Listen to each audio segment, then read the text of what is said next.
That was that was a very disappointing game. Man. Oh, hey guys, how's it going? It's your boy Chimney Soul here with another video.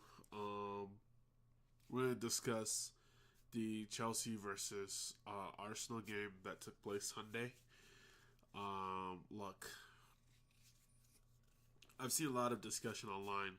People are saying, "Look, it's been a tough week. Right? We played Bayern Munich, we played Tottenham, we played Chelsea. Right? That's three very tough teams to play in 1 week, and to not lose at all is very impressive. I do understand that. And if you had told me that out of a possible 9 points for this week, if we got 7 points, I would have been like, that's pretty respectable. Like I can't that's very much what I would be okay with. I would be content with. I wouldn't want that. I want all 9, but I'd be content with.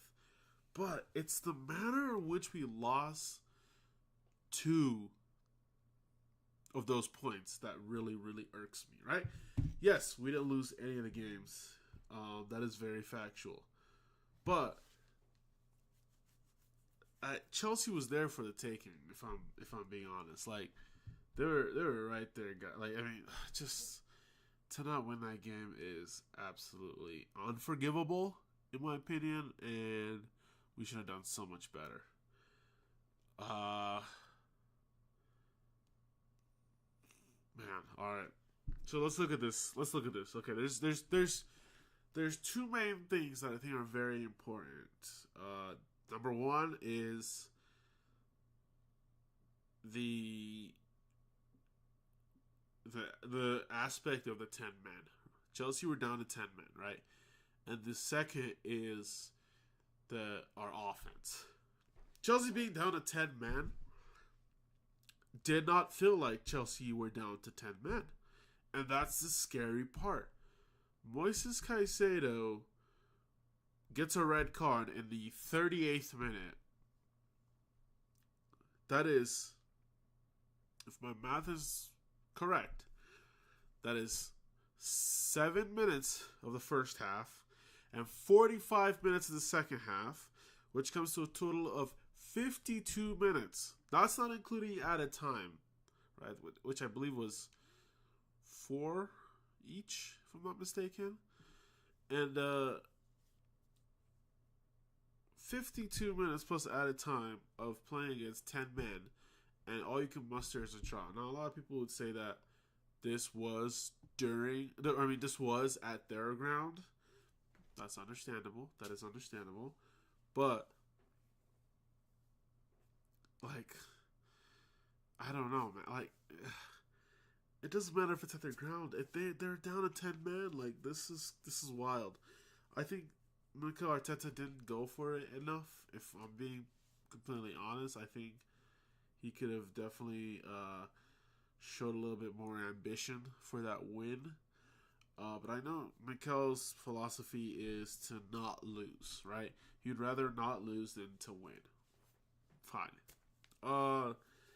It can work some days, and a lot of days just doesn't work. You know? So, such a painful game. I don't even know why. We're still up 5 points. But it's just painful. Like, all right, let's look at this game. My goodness. Okay.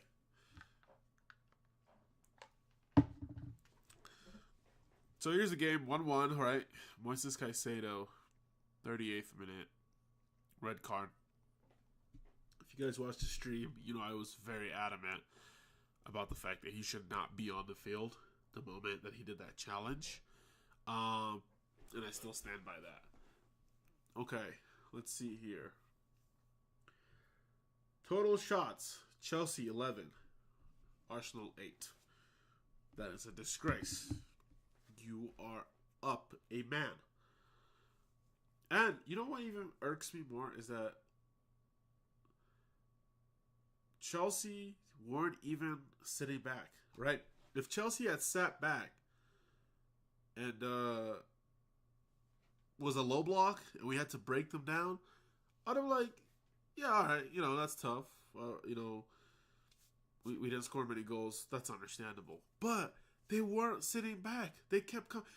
There was a point in the second half that Trevor Chalobah was literally driving the ball from the backfield all the way to the front. I mean, what are we doing? I mean, I'm watching this guy. I mean, thankfully, his pass to, I think, Garnacho was terrible. He couldn't get it off to him.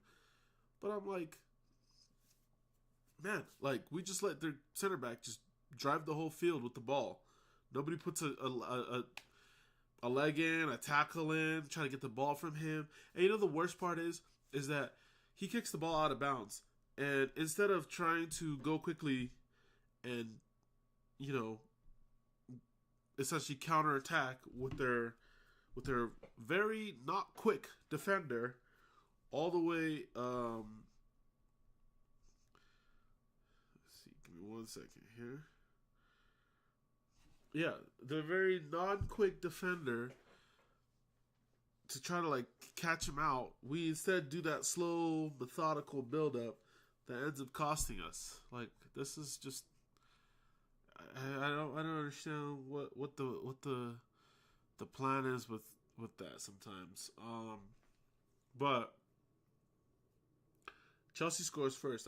When Chelsea scored first, I was like, man, this is just not good. Like, this is a possibility where they score, they'll sit back, it'll be hard for us to break, we might be able to scrape a draw, but they score first and they just kept coming and I was like, man, like, we are in trouble here. The 10-man Chelsea is causing us to quake in our boots, man. What are we doing? But wow. Alright, if I'm being honest with you, we'll do this in the player ratings later on. We'll have to do that in the player ratings. Alright, let's see what we got here. Okay. So Chelsea had less possession, which makes sense, right? We were up a man, right? That makes sense, right? More passes, sure. Pass accuracy, sure. They had more fouls we had more fouls than them. They had 1 yellow card, we had 6 yellow cards, and they had 1 red card towards 0. It is insane that only one other Chelsea player outside of Moises Caicedo was booked. That is wild to me. Same amount of corners, 1 offside to our 3. Boy, okay.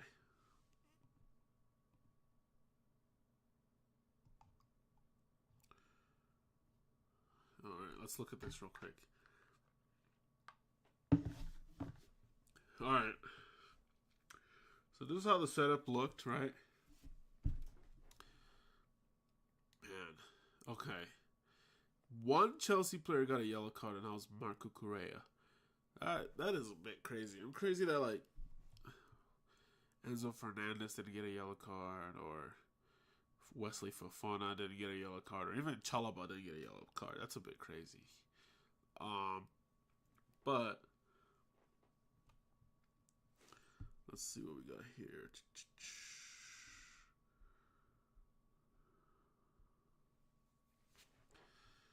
Okay. If Jurgen Timber had gotten a yellow card, we would have had our whole back line with yellow cards. And you come in here and you look at that. You have Victor Gyökeres got a yellow card and Miles Lewis Kelly got a yellow card. That's just wild. That's just wild. Okay. Let's see what we got here. Man. So, David Raya, I'd probably give him a solid. I thought David Raya was pretty solid today. I can't lie. Or in this game. He made some saves, right? They had 5 shots on target. They only scored 1. So he made at least 4 saves. He was pretty solid. The goal itself, I don't think there was really anything he could have possibly done. He is a short goalkeeper, unfortunately, so it doesn't always work out to his benefit, especially when corners come in. I can't lie. So I'll probably give him a solid 6.5 out of 10. I feel that's pretty fair. Calafiori, I mean, didn't do much in the game. Wasn't really in it. Probably like a solid, like 5 out of 10. Look, and if I'm being honest, we got Hincapié and Mosquera. Hincapié is okay. He was definitely a little bit testy at times. Like, he was very, like, he wasn't calm and composed like what you expect from like a Saliba or a Gabriel, right? And that's when you realize that why these guys are the backups, right? Like, they are the backups. This is the reason why I say that guys like Gabriel and guys like Saliba will get back in this team. And today showed why. I mean, they just were not calm and composed. They didn't get those like line splitting passes that you get from Gabriel or Saliba. I'm gonna have to go probably a solid 5 out of 10. I think that's pretty fair to say. 5 out of 10 for Hincapié. Mosquera, I'd probably give him also a 5 out of 10. I feel like our center back pairing wasn't as solid as what you see with Gabriel and Saliba, obviously. But what I realized that when Gabriel and say like Hincapié or Gabriel and Mosquera or Saliba and Mosquera and Saliba and Hincapié, when they play together, they're much better. I think obviously having both Gabriel and Saliba out is an issue, but if Gabriel or Saliba is in with one of these two, I think it is still a solid pairing. Julian Timber, not his best game. I'd probably give him a 5.5 out of 10. He wasn't terrible, but he wasn't good. But that just shows you that somebody's good is like what most people's like average is, and that's just how good Timber is. That even in his worst days, he's getting like a 5, like a 6 out of 10, right? Declan Rice. Declan Rice, that was a phenomenal game, man. I feel like the team let you down, and like you just can see how Rice was trying to compose everybody, right? He's trying to compose Timber, he's trying to compose Hincapié. He is the captain of this team. Now, I understand that there's been this controversy around who's the captain of Arsenal, right? Or like who should be the captain, right? Should it be Declan Rice? Should it be Odegaard? Should it be Gabriel, Saka, whatever? I don't really care who has the armband. The only thing the armband does is allow you to go talk to the ref in certain situations, right? I mean, you get to, yeah, like, you're the ones who talks to the other captain before the start of the match. Those are really the only things that I can really see that the armband gives you that just might make you like the official captain. But like, you look at Declan Rice and like he's telling people where to go. He's telling people to relax. He's the one talking to the ref. Like, he is the captain of this squad, and I believe certainly that he is the captain. Martin Odegaard is the captain, that he wears the armband, but Declan Rice is the captain of this squad. He is the tank. He is the piston. He is the engine, right? I would absolutely say that Declan Rice was our best player. I would give him a solid 7.5 out of 10. He was phenomenal. I mean, you saw the tackle that he had on was it Pedro Neto? I think it was like in the first half, if I'm not mistaken. That was like that easily could have been a goal. I mean, he saved our butts there with that tackle. He timed it perfectly. I mean, this guy is the most important player on our squad. It is not Saka. It is not Odegaard. It is not our striker. It is not our goalkeeper. It is not our defenders. It is Declan Rice. Because if you need somebody to run from end to end, it's Declan Rice. If you need somebody to play 90 minutes, it's Declan Rice. If you need somebody to pass the ball, to receive the ball under pressure, to make a progress pass, to play defensive, to score goals, it's Declan Rice. He literally is a Rolls Royce of a player on a team. Not a Rolls Royce of a defender, not a Rolls Royce of a midfielder, not a Rolls Royce of an attacker, but just a Rolls Royce, period. So I'm gonna give him a 7.5 for today's display. My Zubimendi. Look, I'll be honest with you. With Zubimendi, he's very good when it's a like. I realize that Zubimendi's very good when it comes to European nights, right? I mean, with Real Sociedad, he had played a lot of obviously like Champions League and Europa League games. So he's played other European teams, and when you play in Europe, it's less physical, it's less like aggressive. The pace is a little bit slower at times, and I think that helps Zubimendi a lot. Obviously, a lot of the games that we have at home, it's also very helpful for him too, right? He's got the crowd behind him. If somebody's coming up to him, the crowd will yell at him to kind of like man on, right? But what I realize when he's out in the away games, he just does not have it. He does not have the physicality. Sometimes he doesn't have the awareness. I mean, you look at the goal that he got caught off by Richarlison, or I forgot who it was, that Richarlison scored on us last weekend, right? That was from Zubimendi's error. Look, he's a great player. He's great. He's a great defensive midfielder.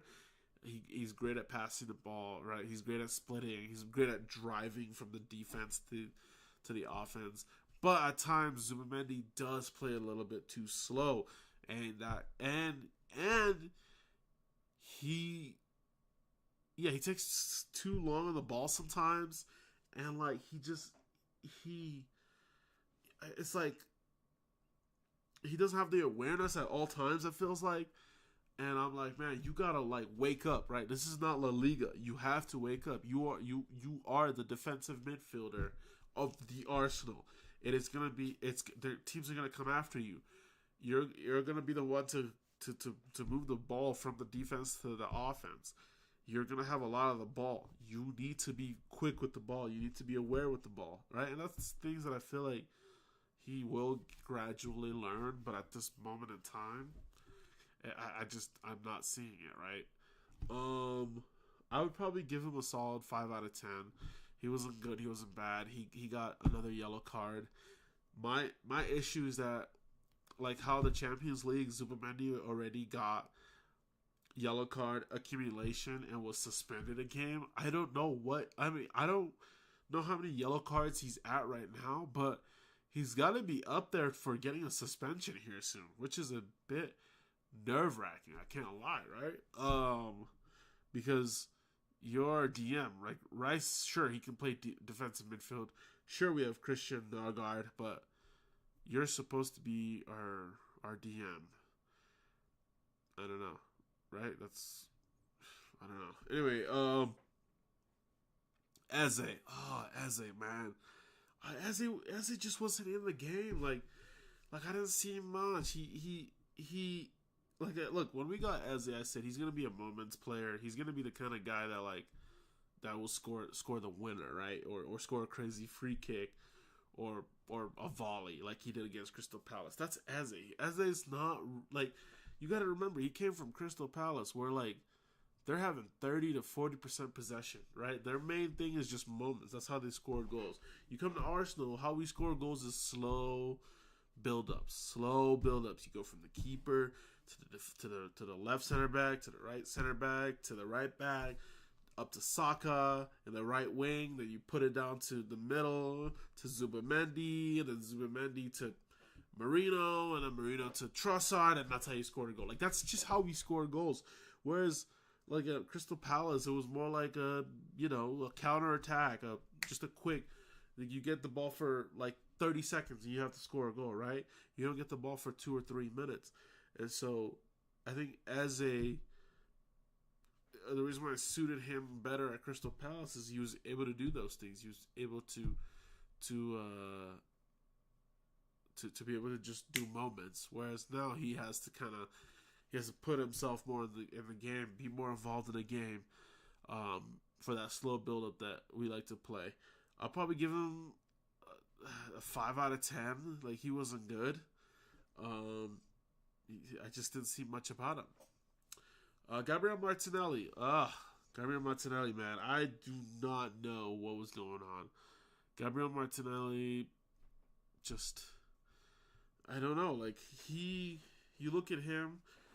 Look, I had a friend say that Gabriel Martinelli should just be utilized as just a come off the bench and score a winner or just a banger off the bench, right? That he should not be a starter. He should be a 30-minute player, and it's one touch, one quick football. I somewhat agree with that. I think Gabriel Martinelli does suit coming on against tired legs, being able to run behind. One touch football, right? You just pass, bam. I truly think that should be how we should utilize Gabriel Martinelli. It's just, when he starts, man, he just stinks it up. I think when he gets to play 30 minutes,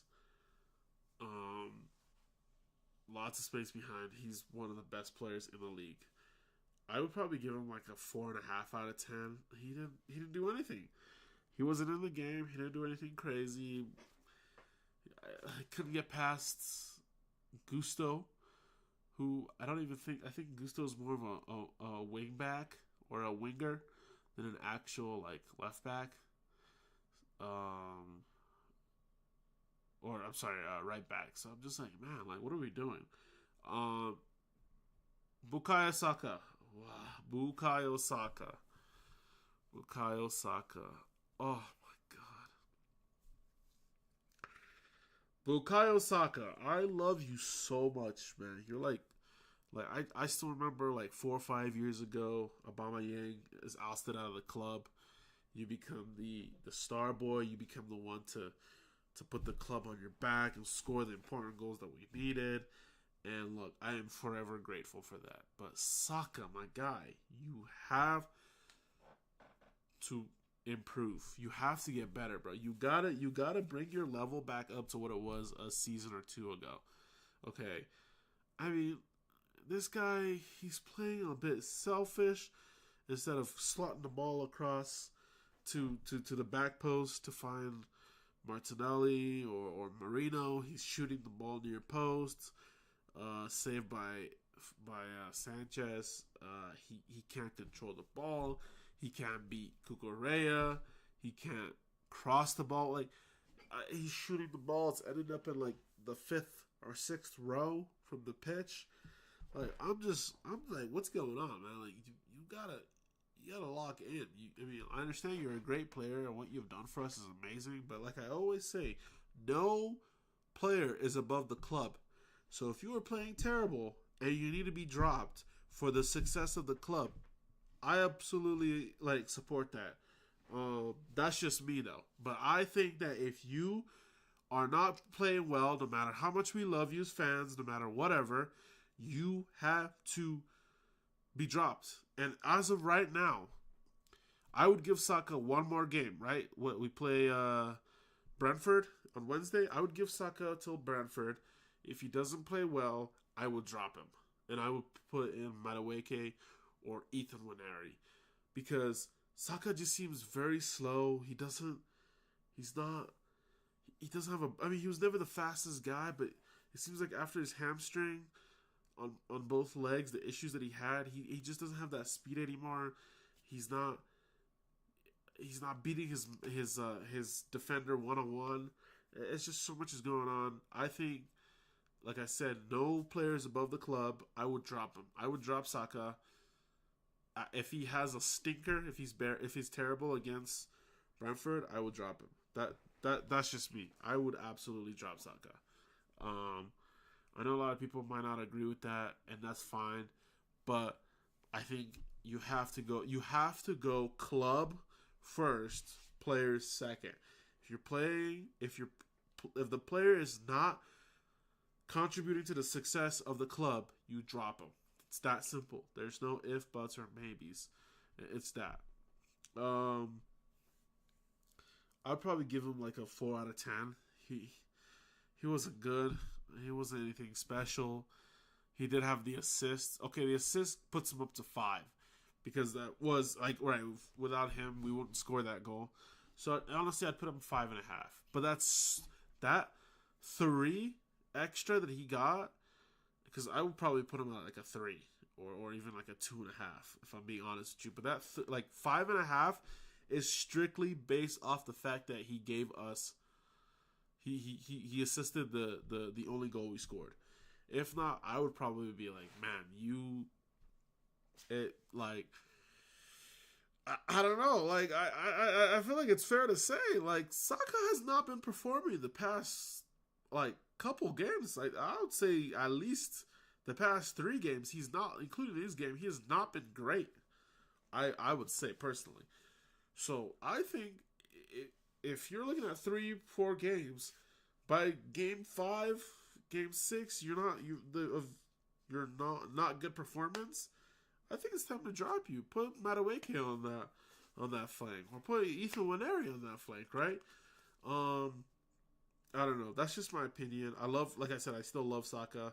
He's still a star boy. He's still, has a place in my heart. But yeah, nobody's above the club. All right. Mikel Merino. Look.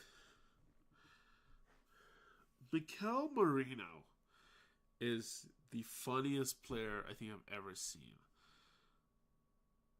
Like, I'm trying to think of a player that reminds me of Mikel Merino, because this man will spend 90% of the time rolling on the floor, on the grass, trying to buy a foul. And a lot of times he does buy a foul. I appreciate it. But he's on the ground, rolling, clutching his heels or his shin. And, like, you're like, man, like, you're a center forward. And, like, it's so easy to brush you down. Now, he does win a lot of fouls. I appreciate that. But then you also look at, like, when he gets the ball, it takes him, like, 30 years to turn and then dribble or find somebody to pass. And then randomly, he'll just score a goal. I mean, this guy just scores goals when you just least expect him to. I'm like, how have you scored this? How the heck have you come from this game where I think you were absolutely dreadful and you have a goal? Our only goal. So Mikel Merino is the kind of guy where, like, before he scores a goal, you're probably gonna give him a rating of like 3 or a 4 out of 10. And then he scores a pretty crucial goal, by the way. He scores crucial goals, too. He's like our Trossard.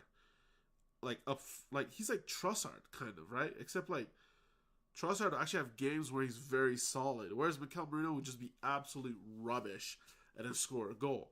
Like, he's a 4 out of 10, 3 out of 10 without scoring a goal. And then, bam, he scores the goal. And you got to put him up to, like, a 6 or a 7 out of 10 because he did score the goal.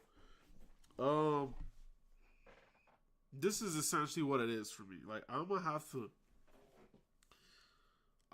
to essentially say that Mikel Merino is one of the funniest and most confusing players ever. I would honestly say that I don't know who he reminds me of, right? Like, he almost is like Giroud in like 2016, right? Like, is that fair to say? Like, he's like Giroud. I don't know. But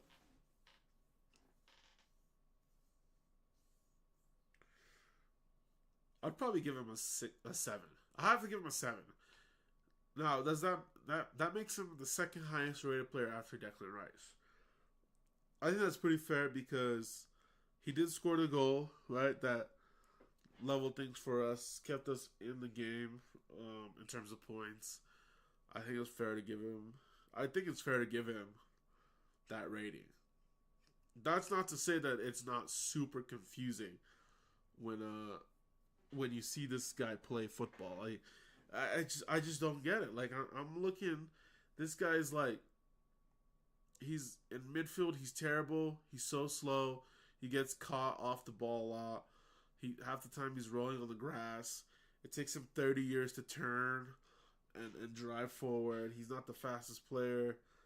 And then, bam, he's got a goal, right? So I got to give him a 7 out of 10 for that. I think Declan Rice is still my man of the match. That's why I put him a 7.5.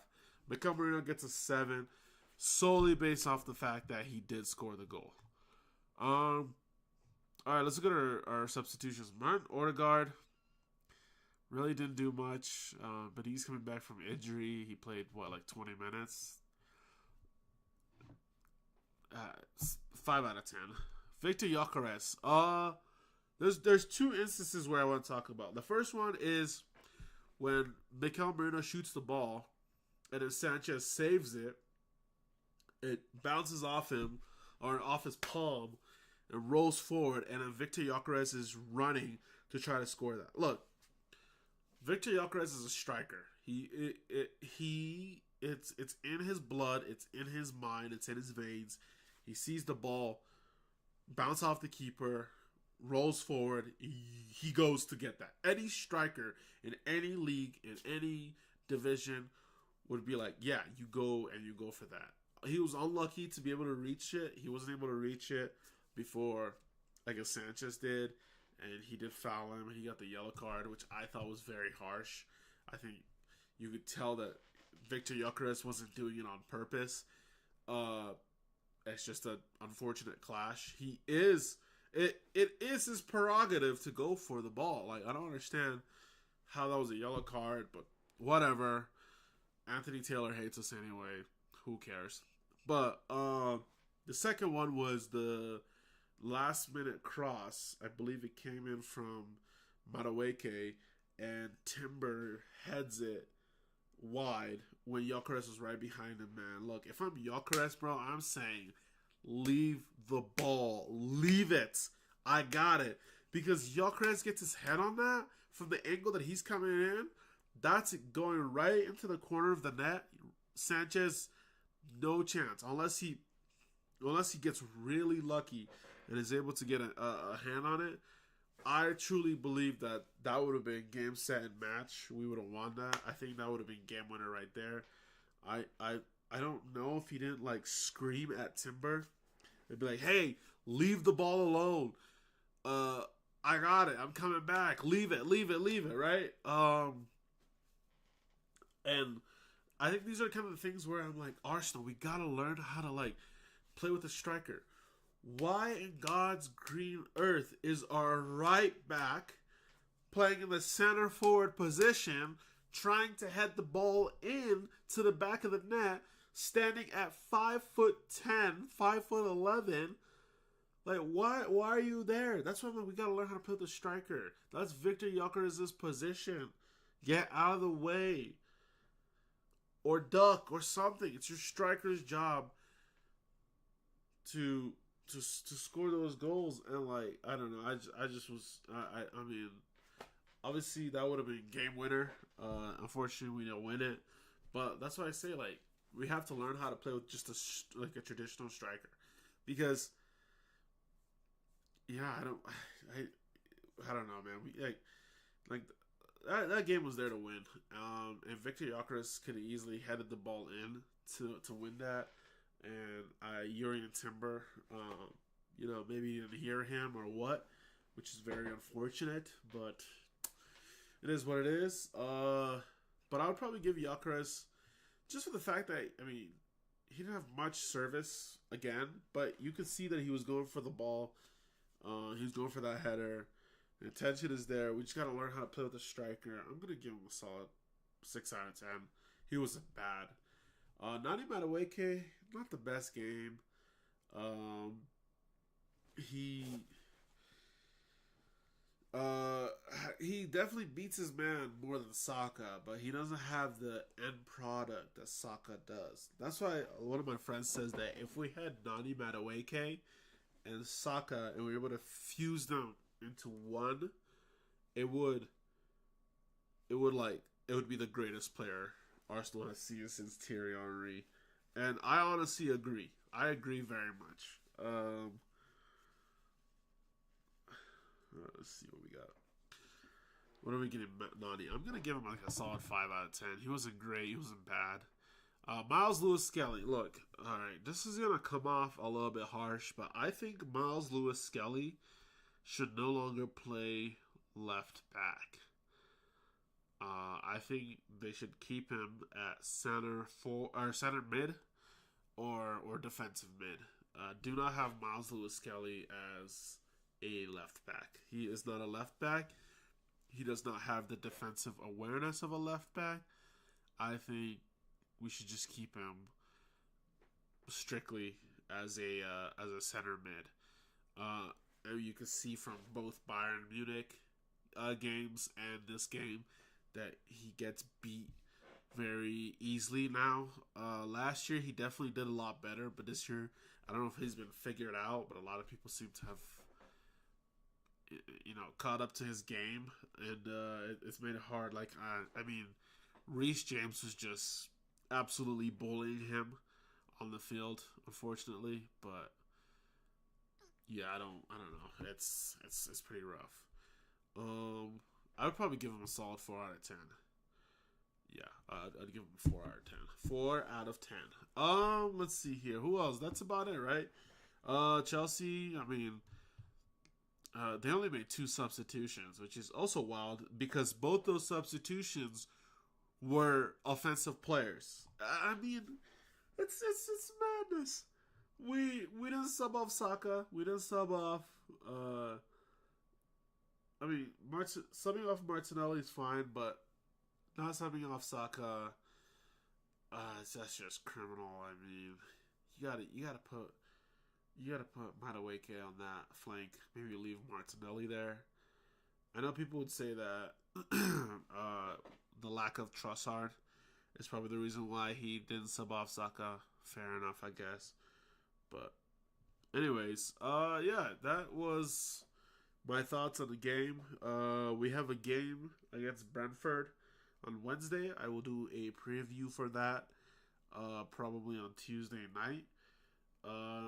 If you guys like this video, like the live streams, want me to keep going, please hit the like button, subscribe, and y'all have a phenomenal day. Peace.